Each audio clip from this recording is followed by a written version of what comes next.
কবুতরের মধ্যে চাউলের ভুসি একদম কাক দিয়ে ঢুকায়া কবুতরের ওজন বাড়াচ্ছে।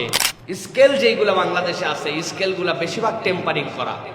এক আমিন মেপে যাবে আর পরের আমিনের দ্বারা মাপ 100% কারেক্ট হবে।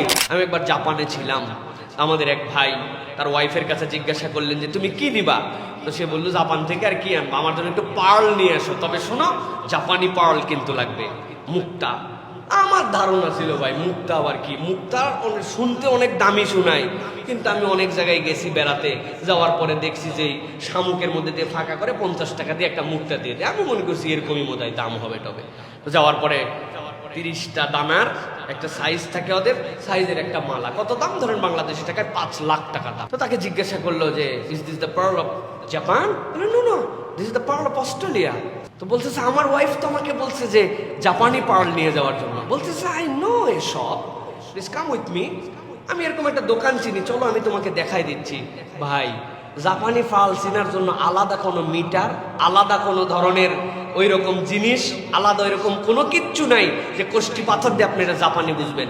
তার 5 লাখ টাকার ব্যবসা, চাইলে এই 5 লাখ টাকার মধ্যে অন্তত পক্ষে তার লাভ লোকসান মিলে হলে 50-60 হাজার টাকার ব্যবসা আছে তার নিশ্চয়, তাছাড়া দোকান কেন দিয়ে রাখছে? কিন্তু সেইটা না দিয়া পাশের এক দোকানে নিয়ে যেয়ে পরিচয় করে দিলে এইটা হচ্ছে জাপানি পার্লের একমাত্র এখানে পাওয়া যায়, তুমি এখান থেকে জিনিসটা নাও। সেই দোকান থেকে এরপরে ওই ভাই তার জিনিসপত্র কিনলেন।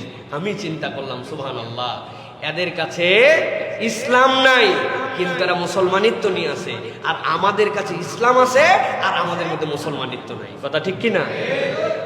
স্কেল যেগুলো বাংলাদেশে আছে, স্কেলগুলা বেশিরভাগ টেম্পারিং করা। টেম্পার করার জন্য আবার আলাদা প্রতিষ্ঠান আছে, 150 থেকে 500 টাকার মধ্যে প্রকার ভেদে টেম্পারিং করে দেওয়া হয়। 1 কেজি হতে জীবনেও হবে না, 900 গ্রামে 1 কেজি দেখাবে, এরকম টেম্পারিং করে সবগুলি চলে। আপনি কবুতর বিক্রি করতেছেন, মুখ হা করায়, এত বড় দাড়িওয়ালা পান খাচ্ছে, কপালে সিজদার দাগ, কবুতরের মধ্যে চাউলের ভুসি একদম কাক দিয়ে ঢুকায়া কবুতরের ওজন বাড়াচ্ছে, মুরগির ওজন বাড়াচ্ছে। কি পরিমাণ প্রতারণার চক্করে আমরা ঢুকে গেছি প্রিয় ভাইরা, সব জায়গায় ধোঁকাবাজি। এই ধোঁকাবাজি যেন আমাদের একটা ধর্ম হয়ে দাঁড়াইছে। নাউজুবিল্লাহ বলেন।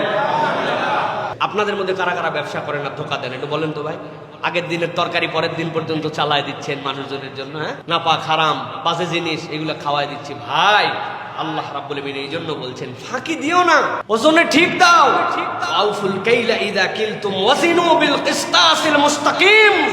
আল্লাহ রাব্বুল আলামিনের কাছে তোমার ধরা খেয়ে যেতে হবে। এক আমিন মেপে যাবে আর পরের আমিনের দ্বারা মাপ 100% কারেক্ট হবে। এ তো বিরাট বড় কঠিন ব্যাপার। পয়সা যাকে যেভাবে ডাবায় দিবেন মাপ সেভাবে হবে। বাংলাদেশে আমিনদের মাপ এইটা কি ভাই, জমির মাপ এরকম না? এগুলো আমাদের প্রত্যেকটা জায়গায় এই জিনিসগুলো আমাদের বিবেচনার মধ্যে আনতে হবে প্রিয় ভাই। আল্লাহ যেন আমাদেরকে বোঝার তৌফিক দান করেন। তাহলে ইমানদার ওজনে ঠিক দিবে, জেনে বুঝে সজ্ঞানে কখনো ফাঁকি দিবে।